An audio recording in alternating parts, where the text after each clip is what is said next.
या आठवड्यामध्ये परत एकदा जे काही पावसाचा वेग आहे तो वेग अजून वाढलेला आहे आपल्या राज्यामध्ये. हं. यामध्ये सर्वात जास्त पाऊस जो आहे तो पश्चिम महाराष्ट्रातला नाशिक, पुणे वगैरे जो काही परिसर आहे, सातारा, अहिल्यानगर वगैरे त्या भागामध्ये होणार आहे. 3 तारखेपासून या पावसाला सुरुवात होईल त्या भागामध्ये. बरं, बरं. परंतु सगळ्यात महत्त्वाची गोष्ट म्हणजे आज सायंकाळी हं. एक 7-8 वाजेच्या नंतर पावसाला चांगली सुरुवात होणार आहे.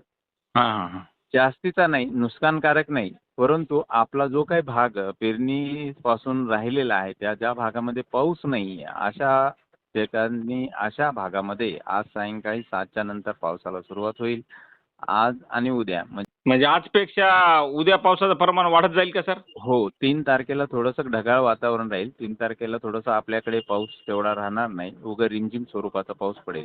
परंतु 6 आणि 7 तारखेला राहिलेल्या ठिकाणी सुद्धा फार चांगला जोरदार. परभणी जिल्ह्यामध्ये शक्यतो 5 तारखेला फार मोठा पाऊस राहील. पूर्ण तालुक्यामध्ये.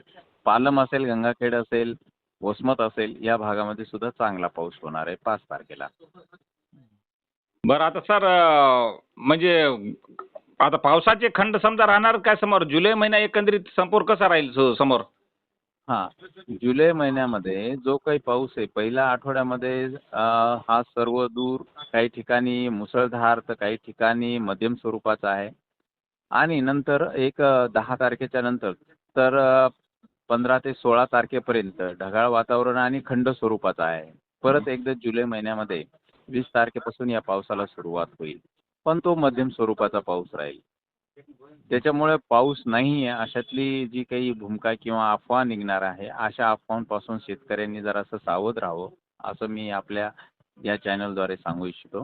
हां, हां. म्हणजे कसं आहे की सर अनेक मीडियाच्या माध्यमातून सांगितलं जात असते की यंदा एल निनो असल्यामुळे पुढे एकदा पेरण्या झाल्या की पुन्हा दुष्काळ पडेल की काय? अशी बरोबर. शेतकऱ्याला भीती लागून बसलेली सर. भीती लागून आणि आजच्या पेपरला जर बघितलं तर असं शॉकिंग न्यूज आहे की जुलै महिन्यामध्ये पाऊस सर्वात कमी दाखवला आहे. हो, हो सर. परंतु परिस्थिती त्याच्या उलट होणार आहे की जुलै महिन्यामध्ये सर्वसाधारण पाऊस चांगला पडणार आहे. हं. कमी नाही होणार.